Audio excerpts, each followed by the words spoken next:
नमस्कार, आप देख रहे हैं आर्या न्यूज और मैं हूं आपके साथ प्रियंका तिवारी। बुलेटिन का आगाज करेंगे बड़ी खबर के साथ। इस वक्त की बड़ी खबर आ रही है, दिल्ली कूच की तैयारी में किसान लगातार जुटे हुए हैं। जंतर मंतर से सिंघू बॉर्डर तक पुलिस अलर्ट मोड पर है। कई इलाकों में धारा 144 लागू कर दी गई है। बता दें आपको, संयुक्त किसान मोर्चा ने आज दिल्ली के जंतर मंतर पर किसान महापंचायत का ऐलान किया है। महापंचायत में शामिल होने के लिए अलग अलग राज्यों से किसानों का जत्था दिल्ली पहुंच रहा। हालांकि दिल्ली पुलिस ने इसकी अनुमति नहीं दी है। आपको यह भी बता दें कि किसानों की महापंचायत को देखते हुए दिल्ली की सीमाओं पर सुरक्षा बढ़ा दी गई है। किसानों की महापंचायत को देखते हुए सिंघू बॉर्डर और गाजीपुर बॉर्डर पर दिल्ली पुलिस की ओर से सुरक्षा बढ़ा दी गई है। दिल्ली मेरठ एक्सप्रेसवे पर पुलिस कर्मियों को तैनात किया गया है। वहीं नई दिल्ली की डीसीपी ने आज जब जानकारी दी तो बताया कि महापंचायत के लिए अनुमति मांगी गई थी, लेकिन भीड़ अधिक होने की वजह से आयोजन की इजाजत नहीं दी गई है। बता दें आपको, दिल्ली के सभी इलाकों में धारा 144 लागू कर दी गई है।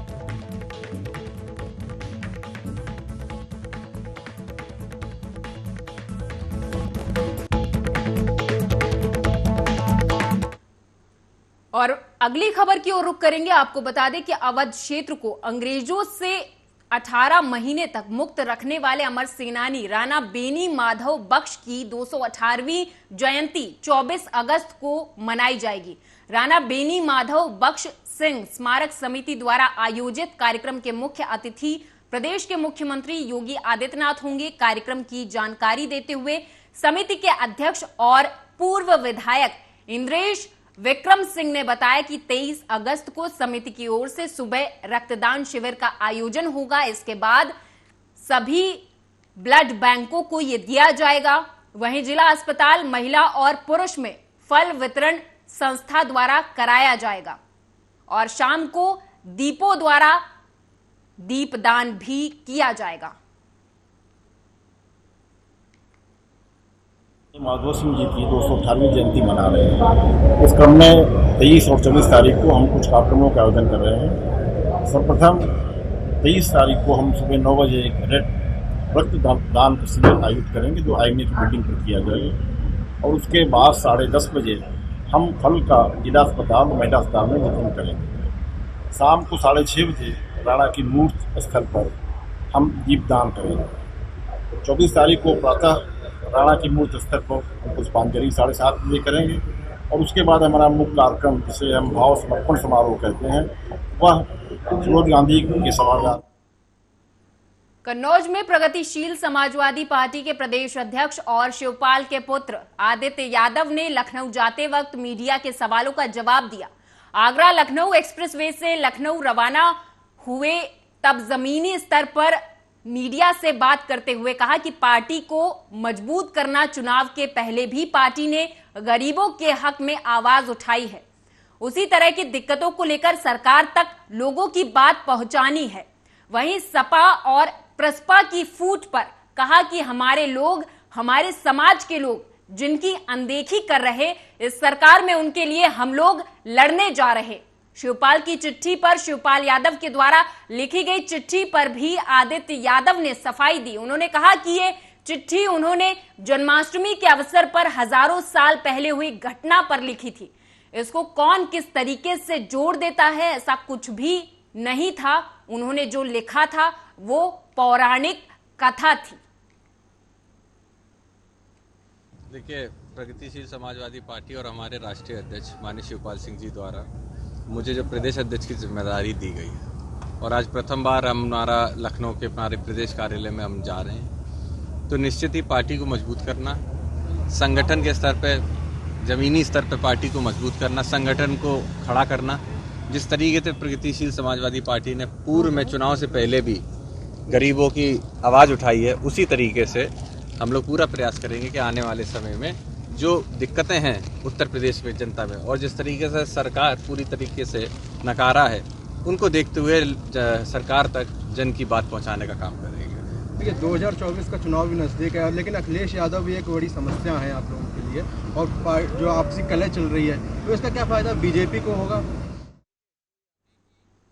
और इस बीच एक बड़ी खबर सामने आ रही है। आप सभी दर्शकों को बता दें, आज गुजरात दौरे पर सीएम केजरीवाल जाएंगे। उनके साथ डिप्टी सीएम मनीष सिसोदिया भी मौजूद रहेंगे। शिक्षा स्वास्थ्य की गारंटी देंगे। एक तरफ जहां आम आदमी पार्टी के नेताओं पर केंद्रीय जांच एजेंसियां नजर गड़ाए बैठी हुई हैं, तो वहीं दूसरी तरफ पार्टी गुजरात विधानसभा चुनाव की तैयारियों में जोर शोर से जुट गई है।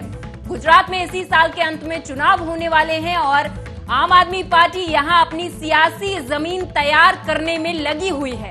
केजरीवाल और मनीष सिसोदिया आज अहमदाबाद पहुंचेंगे। बता दें, सीएम केजरीवाल और सिसोदिया 2 दिवसीय दौरे पर गुजरात जाएंगे और इस दौरान युवाओं से संवाद करेंगे। बड़ी खबर आपको बता रहे, जहां पर गुजरात के दौरे पर सीएम केजरीवाल और डिप्टी सीएम मनीष सिसोदिया रहेंगे।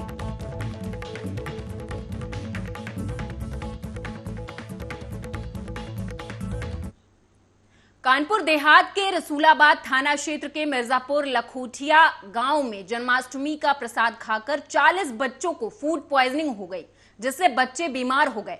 बच्चों में उल्टी, दस्त और पेट दर्द के लक्षण शुरू हो गए, जिन्हें उपचार के लिए अलग अलग अस्पतालों में भर्ती कराया गया है। आपको बता दें कि रसूलाबाद के मिर्जापुर लखोटिया में जन्माष्टमी कार्यक्रम का आयोजन हुआ था। कार्यक्रम के बाद प्रसाद वितरण किया गया था, जिसमें गांव के लोगों और बच्चों ने प्रसाद खाया। प्रसाद खाने के बाद सुबह 40 बच्चे उल्टी, दस्त और पेट दर्द का शिकार हो। आपको बता दें कि हालत बिगड़ने पर करीब दर्जन भर लोगों का सामुदायिक स्वास्थ्य केंद्र रसूलाबाद में उपचार के लिए उन्हें भर्ती करा दिया गया है। दर्जन भर से अधिक का विषधन अस्पताल में उपचार किया जा रहा है। पलटी हो रही है। पंजीरी चन्ना में खाया था, बहुत तेज पलटी आती है, बहुत तेज मानो पर जान नहीं करी जाए। कब खाई थी? सुबह खाई थी पंजीरी चन्ना में। उसी से हालत बिगड़ी। उसी थोड़ी देर 1 घंटे बाद पसीना इधर निकला एकदम, फिर क्रिया चालू हुई थी। और आपके अलावा कितने लोग बीमार हैं? और ये चाचा हमारे साथ में थे, और नहीं पता कितने लोग हैं? बीमार तो बहुत लोग, 30-40 लोग हैं। ऐसे है। विजन में है, हम भी विजन जा रहे थे, अचानक ये तो गाड़ी आ गई थी, हमें होता ना है तो भाई हमारा छोड़ गया। पलटी हो रही। देखिए, अभी जो सूचना प्राप्त हुई है कि कल शाम को कहीं जो प्रसाद वितरण हुआ था, तो वहाँ पे कुछ बच्चों ने प्रसाद शाम के बच्चों ने लिया था। ये संज्ञान में जैसे आया है, वहाँ के चिकित्सा अधीक्षक तत्काल वहाँ मौके पर गए और एम्बुलेंस लेके भी गए। तो वहाँ पे जो बच्चों को कुछ नाजिया वोमिटिंग हो रहा था, कुछ मछली से आना हुआ था, तो उनको वहाँ से लेके आके और CHC पे उनका प्रारंभिक इलाज किया जा रहा है। कोई भी उसमें बच्चा सीरियस नहीं है, सामान्य दिक्कतें हैं, उनको उनके इलाज किया जा रहा है। और एक टीम जो है बना के उस गाँव में भेज दिया गया है, वो घर घर जाके पूछ के, और अगर किसी को किसी तरह कोई दिक्कत है। फिल्मी सितारों की रामलीला का आगाज 25 सितंबर से शुरू होने जा रहा है, जिसका भूमि पूजन लक्ष्मण किला रामलीला मैदान पर विधि विधान पूर्वक संपन्न हुआ। यहां भूमि पूजन अयोध्या की राम की लीला के अध्यक्ष सुभाष मलिक, बॉबी लक्ष्मण किला के महंत मैथिली रमन शरण महाराज और बीजेपी के नगर विधायक वेद प्रकाश गुप्ता और भगवान राम के पात्र निभाने वाले कलाकार के द्वारा यह संपन्न हुआ। दरअसल आपको बता दें कि 25 सितंबर से 5 अक्टूबर तक रामनगरी अयोध्या में फिल्मी सितारों से सजी रामलीला शुरू होगी। तो वहीं इस बार ऐतिहासिक रामलीला का मंचन होगा, जिसमें फिल्मी जगत के कई नामचीन हस्तियां रामलीला के विभिन्न पात्रों को निभाएंगी।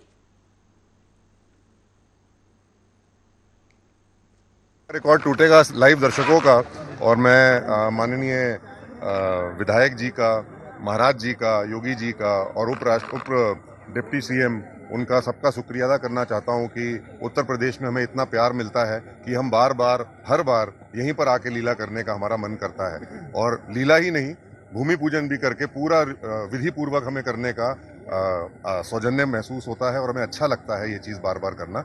और ये सिर्फ और सिर्फ प्रशासन के पर प्यार की वजह से और उनके सपोर्ट की वजह से पॉसिबल है, नहीं तो नहीं। आपके आ रहे हैं इस बार और उम्मीद है कि 22 तक ये आंकड़ा पहुंच जाएगा और 2 महीने की बात है, 1 महीने की बात। भारत नेपाल के सुनौली बॉर्डर पर भारत से नेपाल जा रही एक महिला के पास जांच के दौरान एसएसबी और अधिकारियों ने कूट रचित तरीके से भारतीय दस्तावेज बरामद किए, जिसके बाद नेपाली महिला को गिरफ्तार कर लिया गया है। सुरक्षा एजेंसियों ने नेपाली महिला के साथ एक एजेंट को भी गिरफ्तार किया है, जो भारत के पासपोर्ट और उसे हांगकांग भेजने की फिराक में था। वहीं इंप्रेशन के तहरीर पर कोतवाली पुलिस ने दोनों के खिलाफ संबंधित धाराओं में मुकदमा दर्ज कर लिया है और कानूनी कार्रवाई में जुट गई है।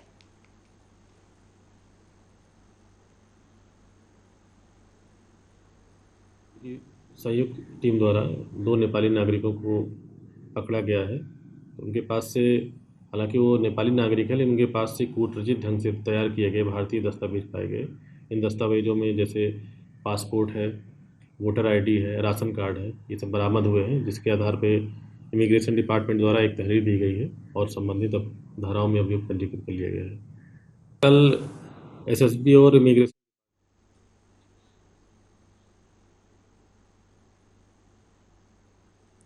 तो वहीं बिजली विभाग की लापरवाही सामने आई है। आपको बता दें कि बिजली विभाग की लापरवाही से 2 संविदा कर्मचारी काम करते वक्त गंभीर रूप से घायल हो गए। मामला थाना गुरबख्शगंज थाना क्षेत्र के पोरई गांव का है, जहां पर प्रताप, जिसकी उम्र लगभग 28 वर्ष बताई जा रही है, और अखिलेश, जिसकी उम्र 22 वर्ष बताई जा रही है, वो विद्युत पावर हाउस रुकनापुर संविदा कर्मचारी के रूप में काम करते थे।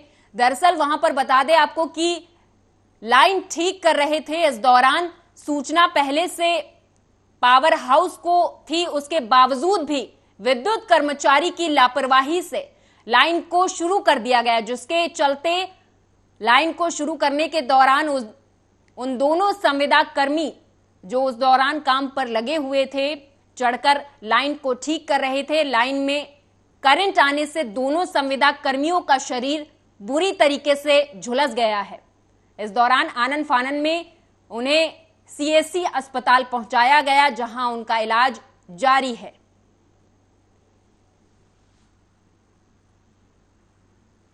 काम कर रहे थे, हम सिट डाउन लिए हैं वहाँ रुकनापुर फीडर का, और ये धोखे से नहीं जो है कि पारा फीडर में नहीं प्लेट टांगे, और हम एक बार नहीं 4 बार बोले कि हमको रुकनापुर फीडर को सिट डाउन चाहिए।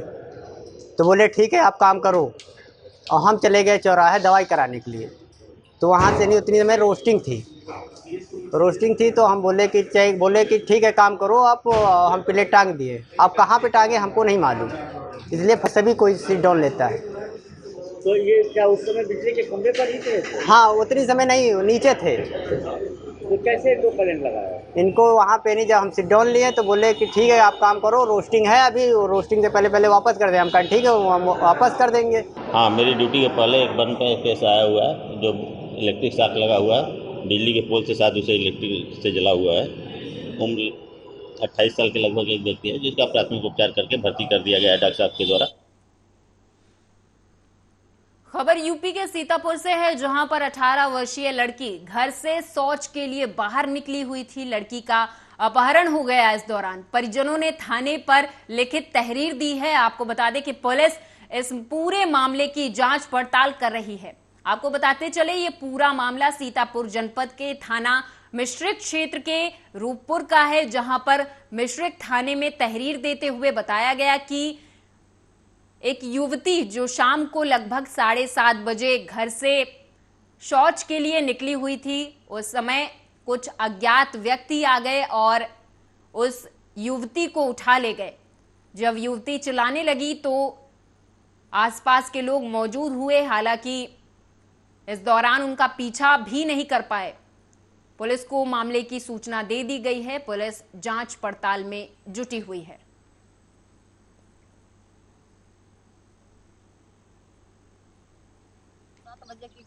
टट्टी फिर आई रहे, लेकिन आवत रहा है तो इधर के यहाँ जाए रही रहा, तो हमके इधर के यहाँ जाओ जले जइहा ओती टट्टी फिर कुछ टाइम हो जाए, मुधेर हो जाए, तो इधर वह टट्टी फिर आई रहा है। और बच्चा हमरे तेरा पोता मार वो लग रोवे तो वही काम करिया लेने वो सोवे लगे तो खटिया पर हम लटारे के बाद में हम फिर उठे हुआ तेरे तो फिर ये रोवे लगे तो फिर वही काम करिया ले लेन पौधा लेन जब ये पता ही सोएगा वैसे दूर अपन शरीर पे लेन जब सोएगा तब हम हटन होते थे हम कहीं लौड़िया में टट्टी फिर क्या बहू नहीं आए देखी भला ये कितने नहीं आए हम आवाज नहीं लगाए और बिटिया बिनीता गोहरान बिनीता हमारी बोली नहीं जब बोली नहीं तब हम तात लेके झंडा लेके आए तात लेके इधर उधर सब गाँव जाते रहे हमारी बिटिया का वो हमका दिखानी नहीं जब दिखानी नहीं लड़का हमारे इधर से आवत रहे तो वैसे कहन भैया यहाँ वो देखो हमारी बिटिया उठाए लेगा कोई पकड़ लेगा है तो वो जब सुनी तब यह पार हम कहीं पहले चले जाओ तनु घर में देख लो जैसा हम ऐसी दूरी तो ऐसी बेचा घर आई गई हुए तो ऐसी वो घर गए तो घर में नहीं वहाँ आई तब फिर वहाँ हाय अम्मा अब का करी बा बिटिया नाई घर में अब का करी बिटिया नाई माँ जिंदा कैसे रही बा तो फिर हल्ला कर हो भी देखा पता कहूँ भाई हो कहूँ वाला कोई पकड़ ले। और इस बीच एमपी से बड़ी खबर सामने आ रही है। आप सभी दर्शकों को बता दें, नर्मदापुरम में मूसलाधार बारिश के चलते सभी स्कूलों में आज अवकाश रहेगा। बता दें आपको कि मध्य प्रदेश में बीते कई घंटों से जारी भारी बारिश के चलते जनजीवन अस्त व्यस्त हो गया है। प्रदेश के शहर की सड़कों पर सैलाब आ गया तो वहीं अधिकतर नदी नाले उफान पर हैं। राजगढ़ जिले में जारी मूसलाधार बारिश के चलते कलेक्टर ने जिले के सभी सरकारी और निजी स्कूलों का अवकाश घोषित कर दिया है। नर्मदापुरम में मूसलाधार बारिश के चलते जहां एक तरफ नदी नाले उफान पर हैं, वहीं दूसरी तरफ इसको देखते हुए सभी स्कूलों में आज अवकाश घोषित कर दिया गया है।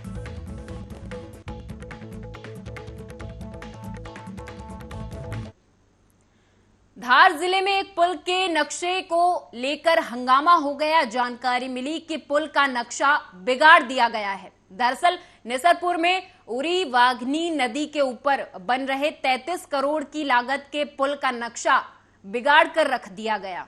नर्मदा हाईवे को इस ब्रिज से जोड़ा जाएगा, जहां ऐसे कई वाहन निकलेंगे जो इमरजेंसी के लिए होंगे।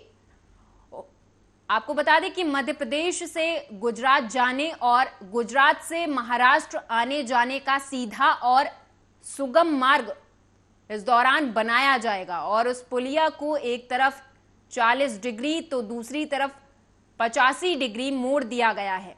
अचानक से पुल पर लोग गुजरते हैं। इस दौरान पुल पार करते समय दोनों ही ओर वाहनों का हादसा हो सकता है। वाघनी नदी के ऊपर बन रहे पुल का नक्शा बिगाड़ दिया गया है, जिसके चलते वहां के लोगों को परेशानियों का सामना करना पड़ रहा। ठेकेदारों पर मनमर्जी का आरोप लगा है।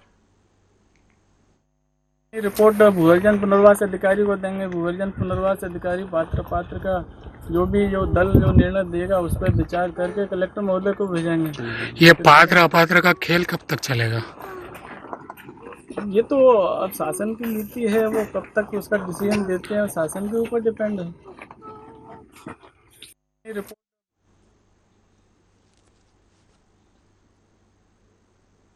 और एमपी के गृह मंत्री डॉक्टर नरोत्तम मिश्रा ने प्रेस कॉन्फ्रेंस में एक बार फिर से कमलनाथ को घेरा है। साथ ही साथ इस दौरान उन्होंने प्रदेश में कोरोना की मौजूदा स्थिति को भी देखते हुए जानकारी दी। उन्होंने आंकड़े साझा किए। साथ ही साथ बता दें आपको कि जोमेटो वीडियो के मामले पर नरोत्तम मिश्रा ने प्रतिक्रिया दी। वो प्रतिक्रिया क्या है आपको सुनाएंगे। भारत माता के भाल पर गौरव की अमिट छाप अमित शाह जी है। एक भारत और श्रेष्ठ भारत के आर्किटेक्ट भी हैं।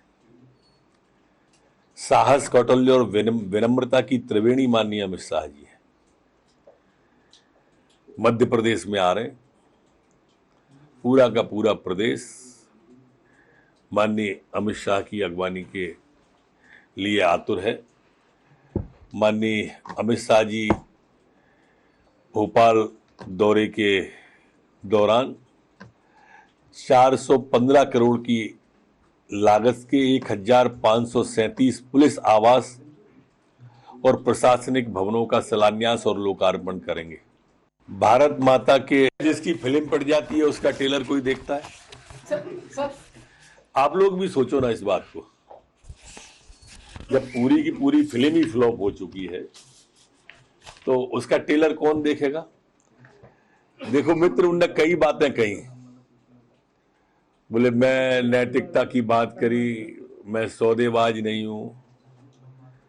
जरा ये वो व्यक्ति कह रहा है जिसने शुरुआत की थी विधेयक पे, हमारे दो विधायक आदरणीय त्रिपाठी जी और कोल साहब को जो लेके आए, जिसने सौदेबाजी की शुरुआत की, वो अपने दामन को पाक साफ बता रहा है।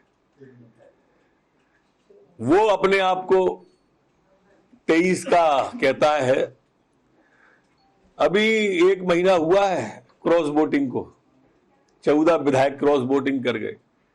कल आपने जबलपुर के विधायक का भी सुना होगा, कमलनाथ जी के बारे में। दो विधायक नहीं, 54 विधायक हो गए अभी तक कुल उनके नेतृत्व में, अगर गिनोगे एक एक करके आप, जो किसी न किसी रूप में कहीं ना कहीं वो खुद कह चुके हैं कि मैं 23 में दिल्ली चला जाऊंगा।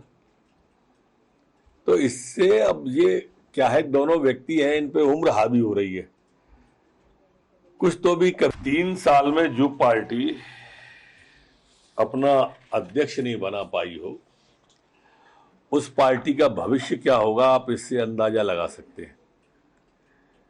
कार्यकारी अध्यक्ष के भरोसे चल रही है जो पार्टी, उस पार्टी का भविष्य क्या होगा इससे आप अंदाजा लगा लें। वैसे तो ये कांग्रेस का अंदरूनी मामला है, हमको ज्यादा कुछ नहीं कहना है, पर वास्तव में अब इस तरह का जो कांग्रेस। लालकुआं पहुंचे कांग्रेस एससी विभाग के नैनीताल जिलाध्यक्ष इंद्रपाल आर्य ने पिछले 25 दिनों से शहीद स्मारक पर अनिश्चितकालीन धरने पर बैठे सेंचुरी पेपर मिल के संविदा श्रमिकों को समर्थन देते हुए मिल प्रबंधन के खिलाफ जमकर नारेबाजी की।